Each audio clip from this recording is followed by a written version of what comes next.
Defunding the police. These are words that are being chanted by protesters.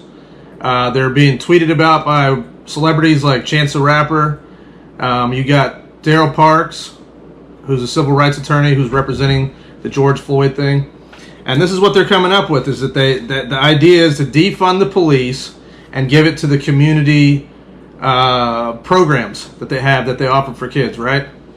Is that the way that we should do it? You should definitely be giving more funding to these community programs to help these kids out, to help all races that are in the low income, high crime areas, because that exists with all races. It's not just black people, not just people of color, but all races. You got Chinese, you got Mexicans, you got Hispanic areas, you have white areas, you have all these areas that have high crime and low funding.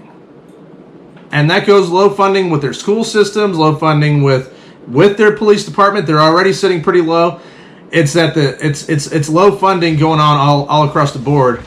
And there should be some kind of change there. There needs to be some kind of change there. There needs to be some kind of help. We need to help people that are in those situations to get them up and get them out of there.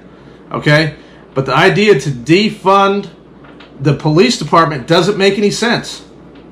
You're taking away funding that can give you better training, which is what these police officers need. You got police officers in these areas that already have low budgets, and they're trying to do what they can do because they need more police force, they need more police officers, because let's face it, man, there's crimes going on. There's crimes that are happening that need to be policed by good cops, by cops that don't overreact to these situations and end up doing what they did to George Floyd. Right? So what we need to do is we actually need to give them more funding. You need the training, and you need to have every officer have cameras on them. You need to have every officer have audio on them, and there needs to be repercussions for anybody that has those things. Pause. There needs to be repercussions for those things.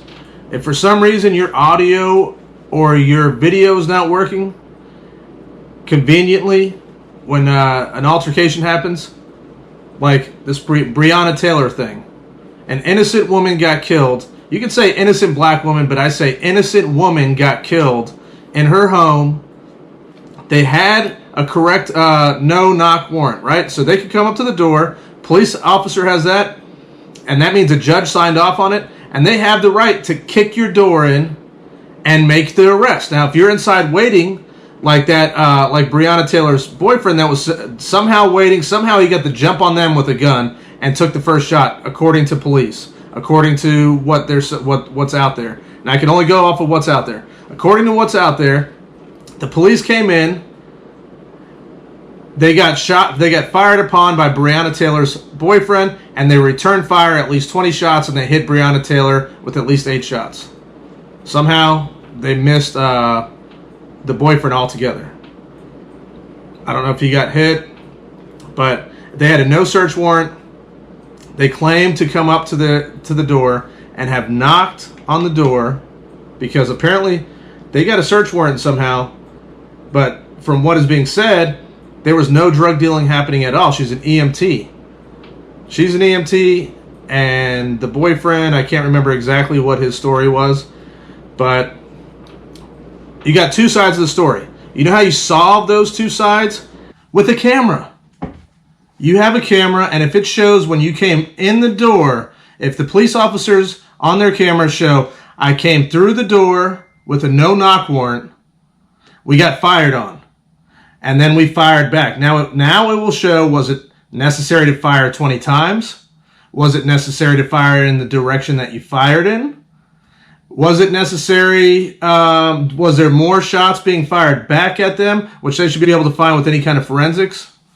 But the cameras solve those problems. And to get those kind of cameras and to get everything and to have everything done right, you need the funding.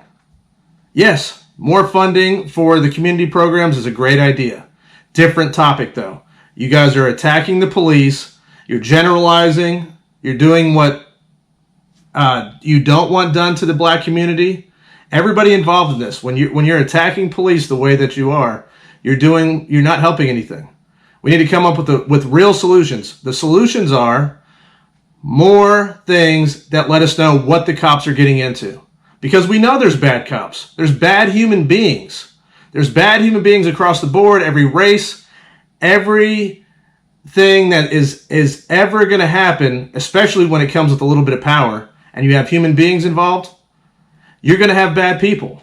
So to eliminate those bad people, we need the right funding to get the cameras, to get the training, and let the public know what's going on. Why isn't the politicians doing this? The politicians are supposed to be working for us. Sometimes we forget that. The politicians are supposed to be out there working for us. If they're not doing the job, we should step in as people and do the job. We should step up and say, hey, protest, all right? You have the right to protest. You should protest. But let's protest for the right things. Let's protest to make sure that there's no cop out there that's able to do anything without being under a microscope. And when I say microscope, I mean you need audio and you need video footage of everything you're doing. There's nothing wrong with that. If you have nothing to hide, if you're a police officer and you have nothing to hide and you're doing the correct procedures and these police officers are trained well because we gave them the right amount of funding and we hired the right people and we got rid of the bad people, if all this is going on, we shouldn't have the problems that we're having right now. The other thing is we need to be honest with ourselves. Everybody needs to be honest and say when call a spade a spade. If somebody's resisting arrest and they're doing something they shouldn't be doing and they're fighting a cop and they're making that cop feel like he's endangered, his life is endangered, and then he does something with deadly force and that person dies, it's a tragedy. It's horrible for the family and it's not good for anybody, okay? It's not good and it doesn't matter what color you are. And this is how we spread the love. And this is how we get things done, is we tell the truth about stuff. Now they're putting out there these cops, different situations where they're saying is a wrongful death. When I watched the footage this morning, because there was footage of this particular officer, the guy was in the backseat of the car. He got placed in the backseat by the officer. He decides, I'm getting out. So he gets out. He goes and fights the officer, which it looks like he's doing a pretty good job beating the officer up. So the officer feels like his life's in danger. I don't know if anybody that's watching this or anybody, I don't know if you've ever felt like you're in a fight and you're not doing good and how scary that could be. And you have a weapon on you that could possibly be taken from you and used against you, which has happened in the past. Nobody knows how that feels, which is hard to judge, unless you've been in it. Unless you've been attacked, unless you've been a police officer and you've been attacked and you're on the losing side of that attack, you're not doing good, and you feel like, man, this could go bad quick and I'm going to die. You have to let's take out, you're a cop, and let's take out the person as a criminal. You're just two people, two human beings in this incident, this extraordinary incident where you're in a fight for your life now, and you have to make a decision. You have to make a quick decision. What do I do? Do I die because I don't want people to think I killed a black person? Or do I save myself and kill this person that's attacking me? That's attacking me for doing my job. Okay? That's where the line gets a little bit twisted. That's where we start getting sides. We start getting divided. Instead of everybody just being like, this is what's right, this is what's wrong. There can be a somewhat of a gray area, but when there's a person being attacked, a police officer being attacked, and he's fighting for his life, it's a no-brainer. But it doesn't seem to be like that. You still get the same response.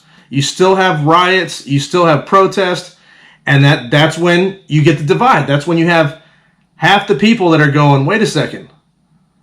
What happened here needed to happen regardless of the tragedy. If you didn't want to happen, you shouldn't have resisted arrest or fought the way you fought against this police officer. and you wouldn't have put that police officer in the position to choose his life over yours, and you wouldn't put yourself in the position of possibly dying. And it's as simple as that. It's that cut and dry. And that's why I don't understand what the issue is when it comes to if something's right or wrong. Like when you start conflating things, like when you take George Floyd, that was obviously a murder that a cop did to somebody, that a cop did to a civilian, to a man. He murdered a man, and it was on camera, and we all witnessed it.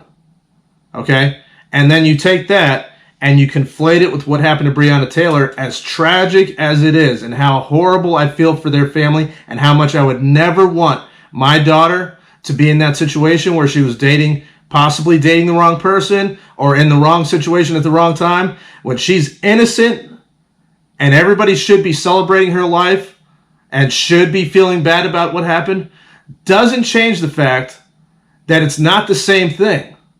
It's not the same thing as what happened to George Floyd. What's being said is it's the justice system once again attacking black people.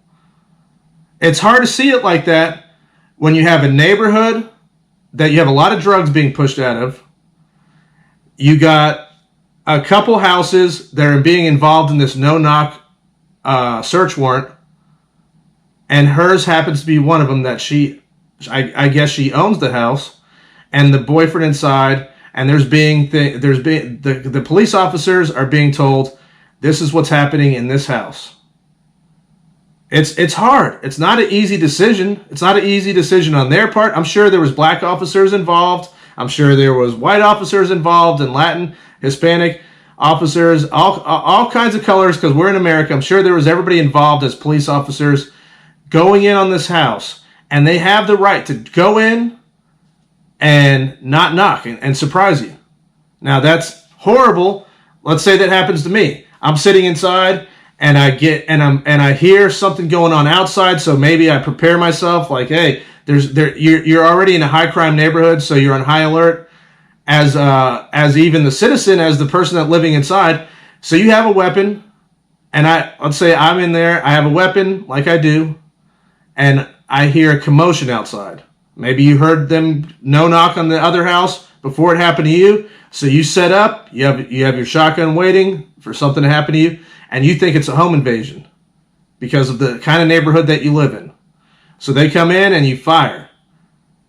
Now, if they had footage, what they would hear is, if the guy in there thought there was a real home invasion, what you would hear is, if it was me, I would be saying, if I found out it was the cops, I'm sorry, I thought you were an intruder, and I'm screaming. I'd be screaming for my life and getting down, taking cover, and hopefully they would stop firing. It would be hard to hear my voice, and with them, as soon as they get fired on, they're already ready. They're going to fire back. So it's going to be hard for them to go, okay, I hear this guy screaming, I'm innocent, I'm not, I thought you were an intruder, whatever the case is. It's going to be tough for that. But that's what would be going on, and that's what we could hear if we had this footage, but we don't. And that's the question. That's the big question. Why don't we? Why is this being allowed in 2020? Any cop in America not having cameras. You got a crew of people that are going in for the search warrant. Not all their batteries died. Did they all leave them in the car? Do they even have the option to have a camera? Does this department have the option to have a camera? Because every department across the board, cameras are cheap enough that every department should be able to have this. And I don't see how that could be disagreed upon, because it would solve a lot of these issues. When we see George Floyd on the camera, obviously getting murdered, there's no question. Everybody says that's wrong. That's why you go out there and you see these protesters, and they call them a rainbow of colors. It's every color in America, because we're not as racist as they say. As the media portrays, we're not as racist as they say. And the reason is because everybody could clearly see that was wrong, that was a murder. Now, we would all be on the same page if everybody had cameras and you go in and that happens, because we wouldn't have two stories. You'd have the one story, and that's the camera. And that's the only story we would need. We wouldn't even need to hear from the officers, hear from the victims, hear from anybody. We would only need to hear that camera footage. And that would tell us everything. And that would solve every problem, because then we would all agree, if you have something like Breonna Taylor, you got two people, you got the cop side and you got the Breonna Taylor side. And they're saying they didn't knock. They never knocked. They told me that they knocked. They're saying on record that they came up and they knocked. That's not true. Okay, well, with the camera, we would know if that's true or not. But without a camera, we have to say, well, they didn't have to knock. So the fact, whether they did knock or not, doesn't matter, because they had the right to not knock. They had a judge sign off on it. So then if we had the footage, we would know what the reaction was on the inside, what was happening. Was this guy aggressive? Did he know there was cops coming? We would be able to tell. We would be able to tell by the footage. So that's what we need to be fighting for. We need to be standing up and saying we need more video cameras on officers. We need better training, and that takes funding. So should we take the funding out? I don't think so. I don't think that's a good idea. Hey guys, thanks for watching. This is The Real Ugly Truth. If you can, share, subscribe, do me a favor. Any kind of support, I would greatly appreciate. All right? Thank you, and have a good day.